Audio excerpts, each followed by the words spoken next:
somebody sent me a message saying, everything has gone wrong, nothing has gone right, the whole thing's an unmitigated disaster. On the other hand, somebody with a different view said what's mainly gone wrong is tabloid misrepresentation of European institutions. So, we will discuss some of those things. But firstly, the impossible task. Over to you, Dame Helen. It's impossible. Laura, I first really come into this story in autumn 1967, when I was a student in Belgium, and I can still picture myself sitting in front of a television in Belgium where we got French television and watching the de Gaulle press conference when for the second time he vetoed British accession.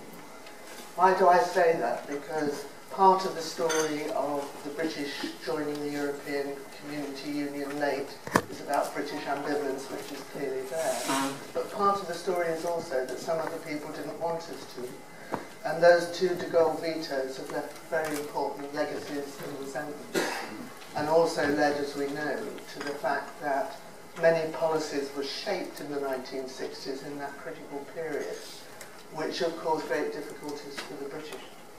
So that's my first point. Second point, I think it's fair to say that on the whole, the British have preferred a version of shallow integration, in contrast to many of the six who preferred a version of deep integration, and that's obviously part of the current debate. That having been said, and I've kind of struggled this when I was writing the background paper with Dawn and the European Parliament colleagues here, the British have had some really big hits over that period of 40 years. Some of the first and most defining papers on the single market were written in London in the early 1980s, before even Karl-Heinz Sneyers wrote the draft of what became the Cofield White Paper. They were written by British officials and British business people.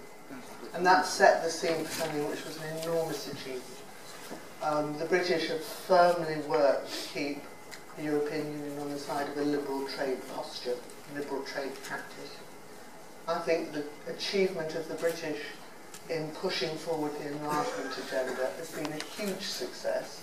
Again, the first papers on how to respond to the countries of Central and Eastern Europe, not just by technical assistance, were written with British fingerprints. And the people here who know a lot and have lived this story, the British have played a very important part in taking forward the foreign and defence policy sphere of cooperation at different points.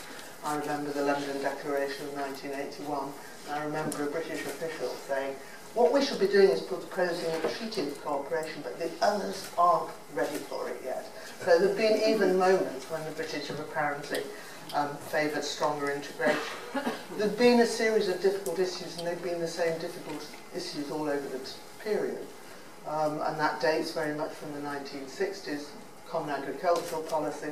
There's somebody here who wrote something very Mike Shackleton on the common fisheries policy, Schengen and so forth. And institutional issues have repeatedly been a problem. So part of the story is the story of treaty reform. Let me say a couple of further things. We all know, and people will be talking about it, I'm sure, that both the Labour and the Conservative parties have had their difficult moments, not always in sync, and some very deeply divisive moments. That's a well-known story, and it's been very important, and it contributes to, I think, a pattern of public opinion across those decades, where you've had a Europhile component at one end, a Euro-sceptical at the other end, and then this shifting in the middle swathe of opinion which has been pulled in different directions. But to conclude for the moment, let me say, the British have had some big assets in this story. If I can speak simply for my own community, the British academic community developed European studies programmes before people in other countries. UACs has been the biggest and most successful of the European Studies Associations. British universities and British publishers have a fine record of contributing to the analysis. But there's another group of people who've been very important. during the period of accession negotiations and in the period immediately afterwards, a fine and talented cohort of British public servants developed, not only in the Foreign Office, not only in Stephen Wall's home, but across Whitehall and in the key departments. They played enormously important parts in being the architects of many of those British successes and British influence. There's a bunch of them went to work for the European Union institutions where they also played very talented parts in the European Parliament, in the European Commission and so on. So there's been a resonance of talented British voices. It's a bit sad if we come to the future that that community of public officials has been less well nurtured recently than it was in the early years. Okay, Helen, thank you very much indeed. So, clearly, as Dame Helen says, there have been assets, but so Stephen, what has gone wrong? Well, I think you go back to Helen's point. One of the reasons why, Macmillan famously said of de Gaulle that if Hitler had danced in Whitehall, we'd have had no trouble with de Gaulle. And there's something in that, but there was hard-headedness in de Gaulle's calculation. He had succeeded coming in when he returned to power in '58, finding a European community that he heartily disliked because of its institutional structure. He nonetheless succeeded in creating through the Common Agricultural Policy what he wanted, which was a protectionist organisation, which in particular would allow France to export her surplus agriculture. And he was very determined that Britain should not come in because Britain would change all that and would make the community not inward-looking but outward-looking. And that's both a success and a failure from our point of view. A failure in the sense that we have always had to contend with that protectionist part of the European community's founding principles in the late 1980s, when Margaret Thatcher said to Mitterrand when they were discussing the GATT trade negotiations, "This is no time for Europe to be protectionist." He said, the whole point of Europe is to be protectionist. So we had both to fight against that, but as Helen said, also to succeed in overcoming it, both in terms of the single market, opening up our own market in Europe and beyond. But I think that issue remains with us.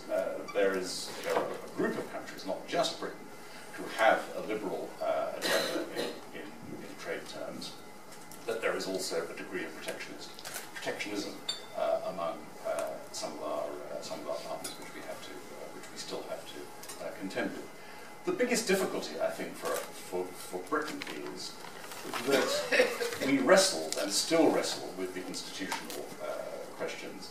And it comes back to a sense of our own national identity, which in the post-war years was, for very obvious reasons, different from that of our partners. Without exception, the original six had come out of World War II with their institutions very seriously discredited or damaged. And so for them, the European community was a positive. For us, all the argument under Macmillan and again under Wilson was, what are the alternatives? What could Britain do to maximise our influence in the world? And they looked at various things, continuing with the European Free Trade Association, not big enough, not powerful enough, joining with the Americans in a North Atlantic Trade Association. The Americans said, you've got to be joking, we've had it with you guys, we've done our bit, now it's up to you. What was known as GITA, go it alone, which was simply not practicable. So it was almost reluctantly that, certainly in Wilson's case, that he reached the conclusion that this is what we had to do. So there's always, I think, been with us a kind of, because as Helen says, we joined late and therefore we had to accept disadvantageous terms. There's no doubt about that. And first of all, Wilson and then Margaret Thatcher were obliged to conduct a form of renegotiation. But we've always hankered after something which is different from having to basically be one of a large number of countries. And that, I think, eats away at us and does, as Helen implied, lead us to somewhat neglect the real achievements, of which the other huge British achievement is the enlargement of the European Union. I do not think it might have happened, but it was very much led, first of all, by Margaret Thatcher, and anybody who doubts it should look again at the Brew speech, where she says, let us never forget that Warsaw, Prague and Budapest are great European cities, something that was regarded as outrageous at the time.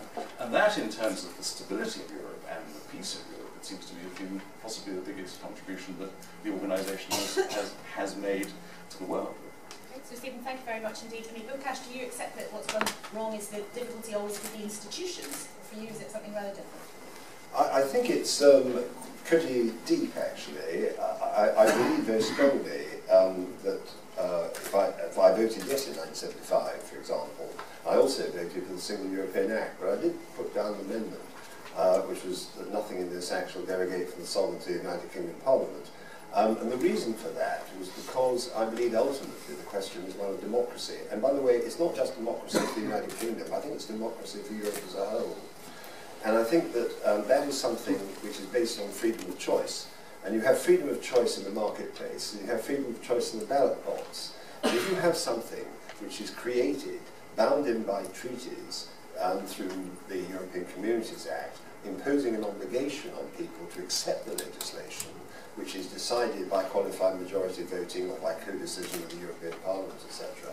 What you're actually doing is creating an environment on an assumption that what people decide in general elections is not necessarily what they're going to get in terms of legislation. And I think that does create an enormous amount of what somebody described as, I think, Helen, as a sort of media representation of what is going on. I don't think it's a misrepresentation. I think that people just don't know what it is that they have got in terms of what they voted for. And I think that is a massive problem. So I think democracy is actually at the heart of this. And incidentally, I know that we're looking forward in the next session, but I would just mention, as we are looking at the recent past as well as the longer past, the conclusions of the European summit, the last month, actually says that the European Parliament is commensurate with the national parliaments. Well, I won't go into all that, but it's just not true. And at least we don't believe it's true, and that's going to be a very focal point of the future debate.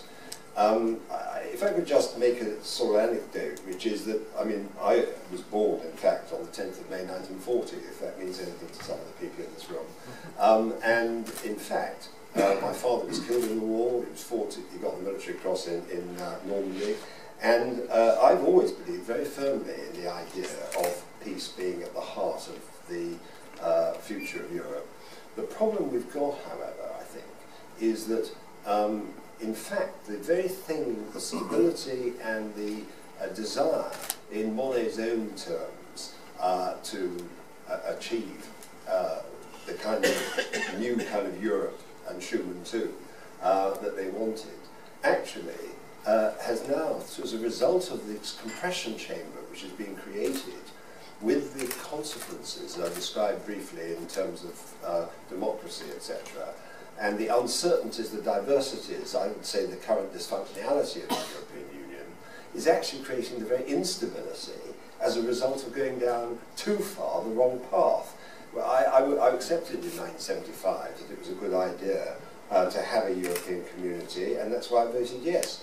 But actually, Maastricht was a moment of truth for me, as it were, because I saw that as the creation of European government. And anyone who heard what was said in today's times by Gunther Kuenssberg, and also what is being said more generally by Barroso in the blueprint, etc., knows that actually we have reached the Rubicon.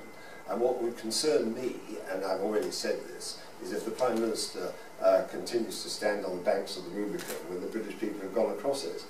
And I do think that, you know, we really have got to face up to the fact that there is a lot of good. Enlargement, yes, certainly. I think peace with NATO, yes, but times have moved on, and I think that we need to get back to what Churchill described in a famous remark, that we should be associated but not absorbed. And I think that the misrepresentation of the Zurich speech is something else that needs to be looked at repeatedly, which is that he talked about a kind of United States of Europe. Taking things out of context doesn't help. If I was to summarize myself in broad terms and my opinions on things, I would be nearer to De Gaulle than I would be to Chancellor Kohl. You heard it here first. As Mr. Cash was saying, people don't know what they've got. I mean, Oliver Daddow, is that right? Certainly, I think probably a lot of people in this room think, most people don't understand really how the institutions work. That goes without saying. But why do you think the public attitudes are where they are? And you might want to just give us a very brief summary of actually where we are at the moment, because things have fluctuated over time. Sure, thanks, Laura. Where we are at the moment is a constant state of confusion, it seems to me. And I say this because it was in 1962, so over 50 years ago, Dean Acheson, former US speaker, so we shouldn't be surprised that Americans are still interested in the place of the British with regard to Europe and in the world more generally. In 1962, Acheson said that the British had lost an empire and not yet found a role. And I think that part of the current confusion that there is, not just about European affairs, but about the British understanding of their country's role in the world, comes from this sense, some sort of post-imperial crisis of national identity. And so what we find is that Europe is constantly being reported through the lenses both of domestic British party politics, which imposes its own constraints and confusions on how Europe is represented to the British people.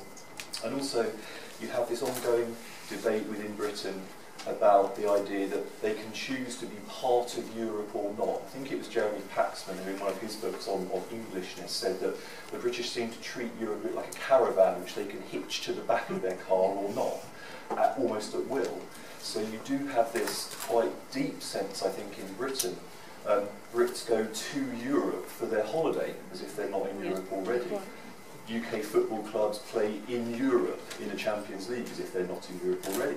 So I think in Britain the terms of debate are quite confused and say something quite fundamental about a crisis in the British identity itself. There's one other thing I would add, and it's a bit more specific. I'm interested in where has this come from. Obviously it comes from great currents, the tides of history, but it also comes from quite specific choices by politicians and in the media about how Europe is reported. I wouldn't just highlight Rupert Murdoch, but the right-wing, notionally Eurosceptical press have come to debate Europe and give a certain agenda to their readers in a very particular way. And the way that the EU is both represented and misrepresented in Britain, I think says something, but it's not often treated as a principle, but as a commercial decision on the part of big media owners. Do you think that's really the case, or is that a question of media responding to what they think their readers say? I mean, Prakash, I'll come to you in a second because I heard you saying that's not true, but just on that, is it chicken and egg? Do you really think is it a decision by the press, or is it them responding to the public? I think it rather depends on how you view causation in all this. There's something of a circular relationship built up here. I think partly it's a reflection of public attitudes, but partly also the media, in complicity with leading politicians on this from all sides of the national political spectrum, have come to a view in which it's not the done thing to be massively pro-European in Britain. It never has been. The British have historically, as we've heard, had a rather ambivalent, semi-detached view of all this. So I think that there is an element of reflection, but in the sense when media then reflect these opinions back, it does become a truth, and it has over the last 20 or so years, I'd say a little bit more, become represented like that. Bill Cash, briefly on this? Well, I just don't agree that the media have, in general, misrepresented what's going on. I mean, you have the Guardian on the one hand, and you have the Independent. You have the Times, which is fairly sort of balanced on the whole thing one way or another. The Daily Telegraph actually puts the case very well. And I mean, the fact is that we have had a real struggle to get ourselves heard as Eurosceptics. And if I may just mention the BBC, for example. No, I know you don't. No, I know that. But I mean, there has been quite a struggle. I mean, there's a whole history to this. And what I can say is that the arguments that we deploy, be it in the House of Commons or otherwise, are open to challenge. There is an open debate.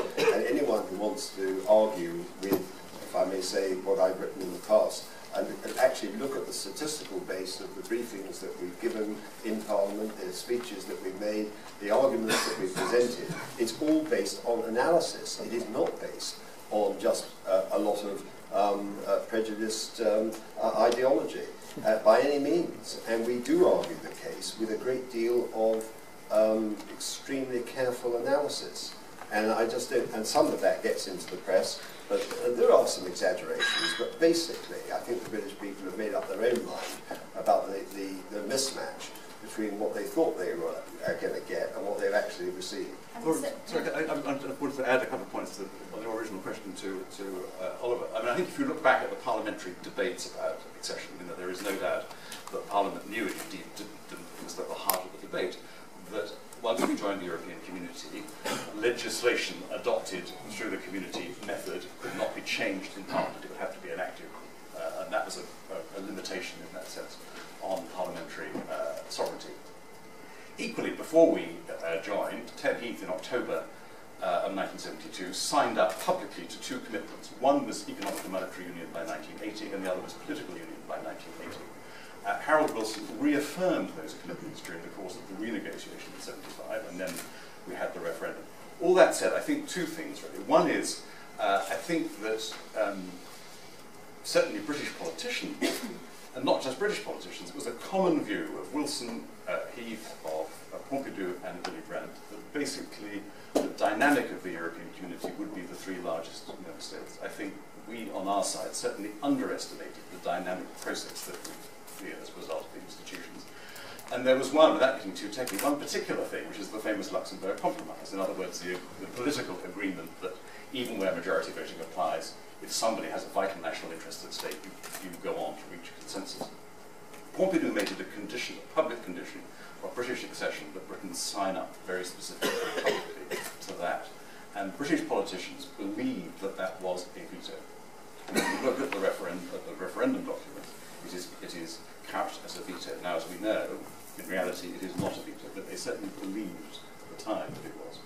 Could I just make one really important comment on this? Briefly, if you can. Very briefly. In the White Paper in 1971, which was the basis on which the European Community Act went through by a very, very narrow majority, it specifically stated that it would be, the veto would be retained in our vital national interest, and that to do otherwise would endanger the very fabric of the European community itself.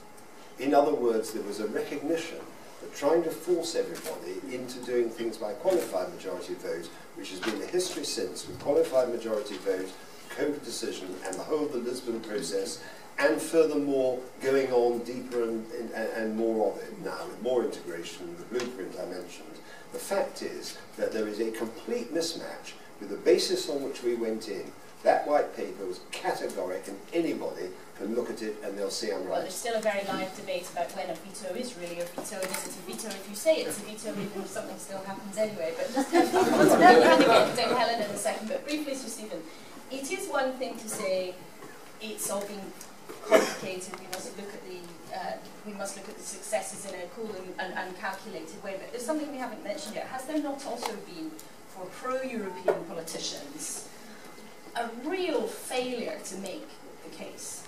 We've heard from Oliver, and everybody in this room knows that the climate is difficult, but isn't there a tendency among pro-European politicians to say privately, of course it's all important, that people don't really get it and mutter away to themselves, but not actually to stand up and bang the drum for the things they say they believe in?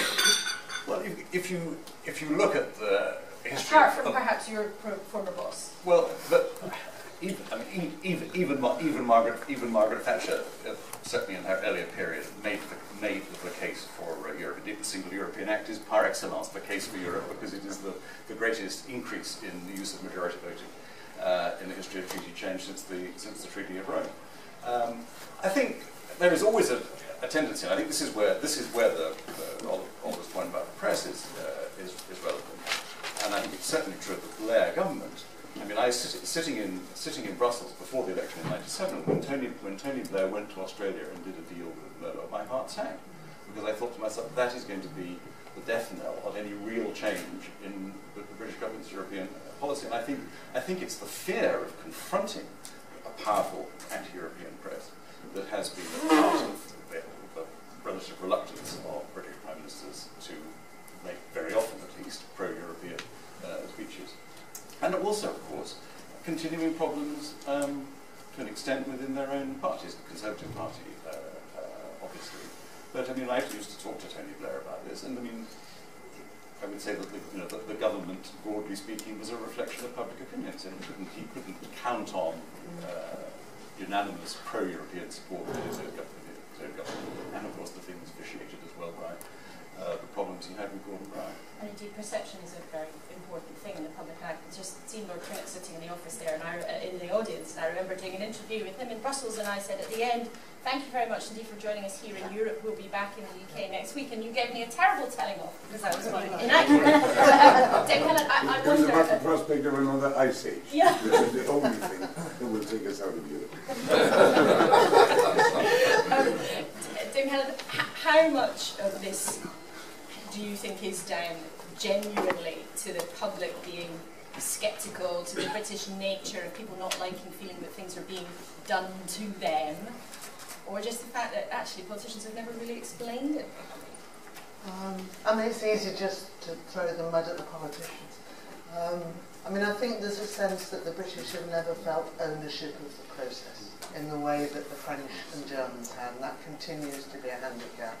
And there continues to be this they as opposed to we. And I think the going to Europe is part of that, although the Greeks go stime Europe as well. And Europa is after all a Greek word.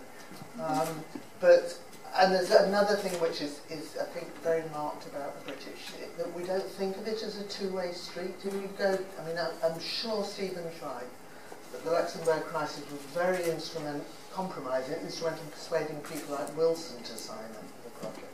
This view you could use a veto. But if I can use a veto, so can you. Why did Mrs. Thatcher agree to the extension of majority voting in the single European Act? Because she was fed up to the back teeth with that bloody man Papandreou. Papandreou's father blocking things in the European Union, which she thought were common sense. It was a way of fighting against protectionism to be able to overrule other member states. So this notion about a two-way street is really important. And the other thing I would say is, it's obviously an advantage that English is the first language spoken across Europe in many, many ways. But it's also a huge disadvantage. It means everything about our domestic debates is transparent to people in other countries. and we don't understand theirs. I remember having a conversation with Andreas van Acht at the time of German unification, when Mrs. Thatcher was saying many disobliging things about German unification, and he said, you know, it's an awfully good thing. The rest of you don't understand Dutch. Because if you saw what the Dutch were saying about German unification, you would be horrified. Don't European politicians in non-English speaking countries have sometimes played that to their own advantage? Of course. They can say, have a two say audience. one thing, Wolfgang Schäuble was particularly good at that, saying one thing domestically and another thing in English. Oliver, do you think if politicians, as Helen says, it's easy to throw mud at politicians, if politicians had solved things differently, if there had been a different tone on UK politicians, do you think the public would ever be enthusiastically pro-European in a majority? A very good question, Laura. It's very hard to say. What I would say is something that comes through very clearly to me, looking at the nature of the press debates in the 1975 referendum, and not just the press, but the media more generally. Much more supportive of a positive, if not necessarily as activist as some people might like to think now, but certainly much more supportive of a positive role for the British in some sort of Europe.